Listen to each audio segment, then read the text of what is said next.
দেশনেত্রী মরহুমা বেগম খালেদা জিয়া জনগণের অধিকার প্রতিষ্ঠায় দেশে সংসদীয় গণতন্ত্র প্রতিষ্ঠা করেছিলেন। সংসদীয় গণতন্ত্রকে প্রাতিষ্ঠানিক রূপ দিয়েছিলেন। সেই গণতন্ত্রকে প্রহসনের রূপ দিয়ে জাতীয় সংসদকে হাস্যরসের খোরাকে পরিণত করা হয়েছিল। দেশে তাবিদারি শাসন শোষণ কায়েম করা হয়েছিল।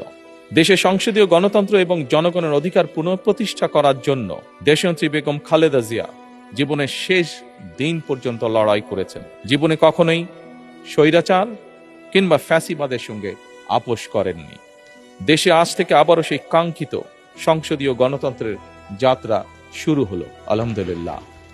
সংসদীয় রাজনীতি প্রতিষ্ঠাতা খালেদা জিয়া দেশ এবং জনগণের সাফল্যে এই শুভ মুহূর্তটি দেখে যেতে পারেননি। আজ তাই এই জাতীয় সংসদে দাঁড়িয়ে আমরা দেশ এবং জনগণের স্বার্থে আপসীর নেতৃত্ব, ব্যক্তিত্ব, স্মরণীয়, বরণীয়, অনুকরণীয় রাজনীতিবিদ মরহুমা খালেদা জিয়াকে গভীর শ্রদ্ধার সঙ্গে স্মরণ করছি।